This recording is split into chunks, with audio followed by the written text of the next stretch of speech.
안녕하십니까. 나으라모 원장 문창식입니다. 이 시간에는 우리 환자들 중에 자연치료를 꼭 하고 싶어 하는 분들이 있거든요. 이런 자연치료 하는 분들이 치료하는 데 있어서 상당히 좀 주의를 하거나 명심을 좀 하셔야 될 부분들이 있는 것 같아서 설명을 좀 드리고자 하는데, 일단 우리가 이제 자연치유라는 거 하고 우리가 이제 현대의학적인 방법을 가지고 암을 치료하는 것 한번 비교를 해볼 필요가 있어요. 우리 현대의학적인 치료가 어떻게 보면은 통계를 기반으로 해서 하는 치료라고 볼 수 있어요. 수술을 한다거나 항암을 한다거나 이렇게 방사선을 하면 뭐 어느 정도의 효과가 나고, 그 다음에 뭐 5년 생존율이 어느 정도 나온다. 이런 부분이 근거가 있는 반면에 우리 자연치유는 케이스예요. 즉, 몇 명을 치료를 해가지고 몇 명이 좋아졌다 이렇게 생각하는 것보다는 누가 이렇게 뭘 먹고 치료를 하니까 좋아졌더라. 근데 우리 환자분들이 참 여기서 좀 이 잘못 생각하는 게 어떤 부분이냐면, 우리가 누가 먹었으니까 좋아졌더라 이 말은 귀에 쏙 들어와요. 근데 중요한 거는 여기에는 몇 명이 먹어서 좋아졌더라 이 말이 빠졌어요. 그런데 우리가 그 말은 빠졌지만 누가 먹어서 좋아졌더라 하는 것은 꼭 나도 그렇게 먹으면 좋아질 것 같은 생각이 들어요. 그래서 요즘에 뭐 현대의학적인 방법을 안 하고 수술, 항암, 방사선 안 하고 자연치유를 하겠다 하는 분들이 많이 있거든요. 그럼 또 하나 이렇게 비교를 하자면, 우리가 현대의학적인 방법은 포크레인을 동원해서 이렇게 덩어리를 집어낸다고 생각할 수가 있어요. 자연치유는 예를 들어서 호미로 긁어내거나 아니면은 곡괭이나 삽으로 퍼내는 개념이라고 생각할 수 있거든요. 근데 예를 들어 가지고 우리가 암이 커나가는 속도가 그냥 어디 가만히로 와서 붙는다거나 할 때 우리가 홈이나 삽으로 긁어내면 어떻겠어요? 가만히로 붙는데 홈이나 삽으로 긁어내 가지고는 중과부적이죠.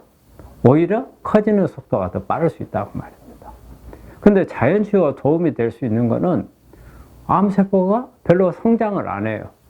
그냥 내가 삽으로 퍼내는데 삽으로 정도만큼 밖에 안 커진다. 그러면 가능성도 있겠죠. 그런데 어때, 이 점에서 내 거 암세포가 어떤 상태인지 잘 모르잖아요. 그래서 만약에 내가 이런 치료를 했는데, 만약에 예를 들어가지고 가만히로 붙는 내 타입이었다. 그러면 자연치유가 안 맞겠죠. 근데 삽으로 파주는 정도, 나도 파내고 한다면은 맞겠죠. 그걸 참 알 수 없다는 게 그 점을 좀 명심을 해야 되고, 그래서 저희는 우리 환자분들한테 이 자연치유를 단독으로 하는 것은 가능한 피하라고 말씀을 드리거든요. 그리고 우리가 이렇게 통계적인 자료를 보더라도 자연치유의 효과가 현대의학적인 치료에 비해서 한 10분의 1 정도밖에는 되지 않는다, 이런 생각을 해요. 그런데 어떤 소신을 가지고 나는 자연치유를 꼭 해야 되겠다 이렇게 생각하는 분들이 있단 말이에요. 이런 분들이 예를 들어서 나 자연치유를 해야 되겠어. 그러면 뭔가가 기준이 있어야 돼요. 예, 그 다음에 앞으로 치료를 하는데 나는 어떻게 하겠다, 이런 부분들을 좀 생각하셔야 되거든요. 이 점을 좀 설명을 드리자면, 첫째, 자연치유 하는 분들은 왜 내가 꼭 자연치유를 해야 되는가, 이걸 한번 생각해 보실 필요가 있어요. 왜 내가 수술이나 항암, 방사선을 하는 게 안 좋고 자연치유가 좋은가? 우리 많은 분들이 수술, 항암, 방사선에 대해서 부작용만 이렇게 크게 부각을 시켜가지고 이것 때문에 나는 안 한다, 이러신 분들이 많이 있거든요. 이 부작용이 문제였기 때문에. 그런데 이걸로서 얻을 수 있는 장점들도 일단은 먼저 생각을, 되게 자연치유를 하시는 분들이 본인들이 어떤 과학적인 근거나 자료를 찾고 그래서 자연치유를 하는 것보다는 주변 사람들의 이야기를 듣고 하는 경우가 많아요. 누가 이렇게 하니까 좋더라. 또 누가 수술, 항암, 방사선 하니까 나중에 더 안 좋아지고 더 빨리 나빠지더라. 이런 케이스들을 듣고 결정을 하게 되는 경우가 많거든요. 그래서 이거는 남들 이야기입니다. 또 여러 명의 이야기를 다 들어본 다음에 판단을 하는 게 아니고 내 주변에 가까운데, 예를 들어 가지고 항암 방사선 수술을 해서 좋아진 사람, 옆에 있는 사람은 그 방법을 택하겠죠. 그런데 이게 그렇게 결국 안 좋았어. 이런 사람을 본 사람은 자연치유로 간단 말이에요. 이거는 어떻게 보면 하나의 편견이 돼버릴 수 있어요. 그렇기 때문에 여러 사람들의 자료를 보고 많은 자료를 서칭을 하고 이래서 결정을 하시는 게 중요하다. 그 다음에 또 우리 자연치유 하면은 내 몸의 상태에 대해서 굳이 그렇게 정확하게 검사할 필요가 없다. 그건 아닌 것 같아요. 항상 예를 들어서 나 자연치유 해. 하지만은 내 몸이 면역이 어떻게 돼 있고 또 경과가 어떻게 돼 있고 암이 크는가 안 크는가 이런 부분들에 대해서는 정확하게 분석을 하면서 하시라는 거예요. 내가 자연치유를 하니까 그런 것을 절대 할 필요가 없다. 우리가 목숨이 하나밖에 없어요. 목숨이 여러 개 있다면 하나 테스트를 해보겠죠. 하지만 그건 아니거든요. 그렇기 때문에 내가 할 수 있는 과학적인 근거를 가지고 할 수 있는 부분들을 다 이용을 하셔야 된다는 겁니다. 그래서 항상 분석을 통해서 잘못된 게 있으면 수정해가고 이런 방법을 택하시라 이 말씀을 드리고 싶고요. 그 다음에 경과 관찰을 꾸준히 잘 하시라는 거예요. 되게 자연치유 하시는 분들이 저한테 나중에 오면은 이런 말씀을 해요. 제가 중간에 어디 뭐 검사는 좀 받아보셨습니까? 아니요, 한 번도 안 받아봤어요. 그런데 이게 자연치유 하다가 악화돼서 오신 분들이 상당히 있거든요. 이런 분들 보면은 경과 관찰을 안 해요. 그러니까 자연치유를 하다가 뭔가 잘못되면 빨리 또 바꿔야 돼요. 잘못된 것을 알면서도 끝까지 끌고 가는 분들이 많아요. 그러다가 사기, 말기, 막 이런 상태에서 다 이제 아차 이게 뭔가가 좀 잘못됐구나. 그러면 이미 늦어버리는 경우가 많기 때문에 경과 관찰을 좀 잘 하시는 게 중요하겠다. 그 다음에 우리 자연치유 하는 분들의 이거 하나는 꼭 염두에 두셔야 되는 게 누가 와서 이거 먹으면 좋아져. 이 말을 너무 믿지 마세요. 그거는 그 사람이 먹어서 좋아질 수 있었던 거예요. 우리 암이라는 것은 단순하지가 않아요. 원인이 수도 없이 많아요. 네? 그 다음에 한두 가지 원인에 의해서 오는 게 아니고 많은 원인이 합쳐져서 오는 거란 말이에요.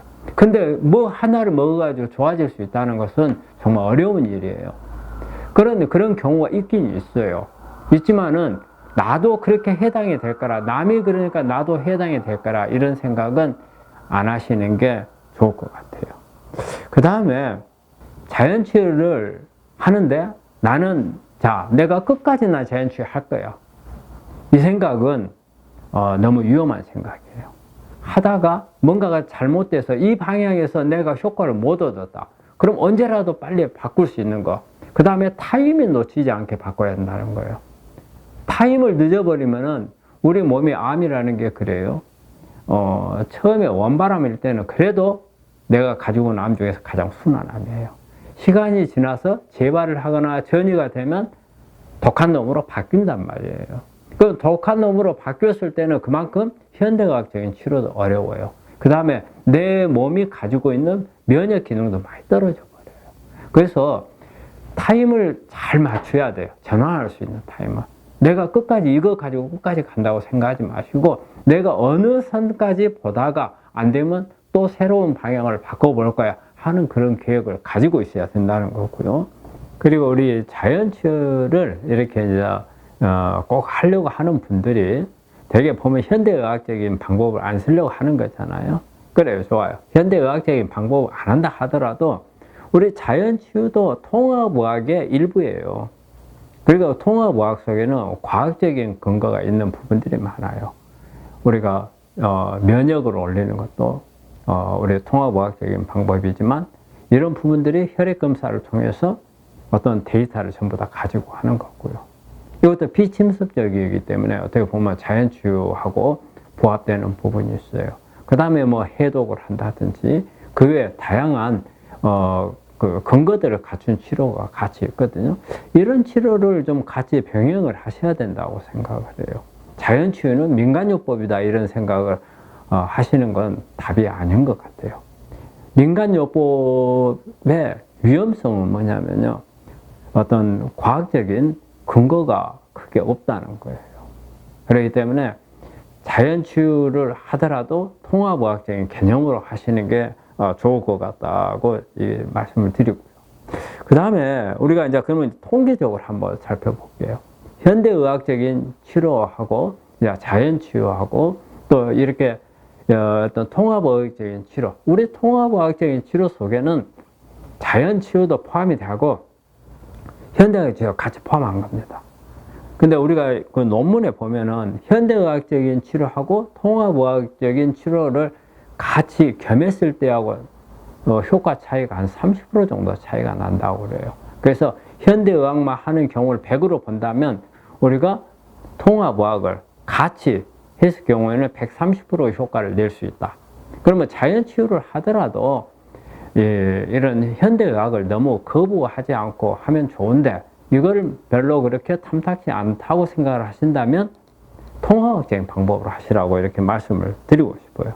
그래서 우리가 마지막으로 저는 우리 이렇게 하시는 분들한테 이 말씀을 드리고 싶어요. 우리가 목숨 하나밖에 없다는 거예요.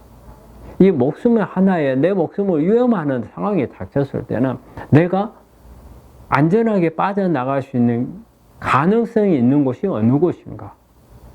내 몸을 가지고 하나밖에 없는데 여러 개 있는 것처럼 실험할 수는 없잖아요. 그렇기 때문에 가장 가능성이 있는 것. 그러려면은 너무 단편적인 어떤 지식이나 단편적으로 누구한테 어떤 정보를 가지고 판단을 하지 마시고 많은 정보를 얻고 그 다음에 거기에 장단점, 어느 게 더 플러스가 많은가, 어느 것이 마이너스가 많은가를 분석한 다음에 결정을 하시는 게 좋으리라고 생각을 하고요. 그게 바로 나중에 후회를 덜하는 방법입니다. 오늘 강의가 어땠는지 모르겠습니다. 여러분들한테 많은 좀 도움이 되기를 바라고요. 또 여러분들이 정말 지금 하고 있는 방법에서 최선의 방법이 되고 정말 좋은 효과가 나기를 기원하면서 제 강의가 여러분들한테 조금이나마 도움이 되었으면 제 바람입니다.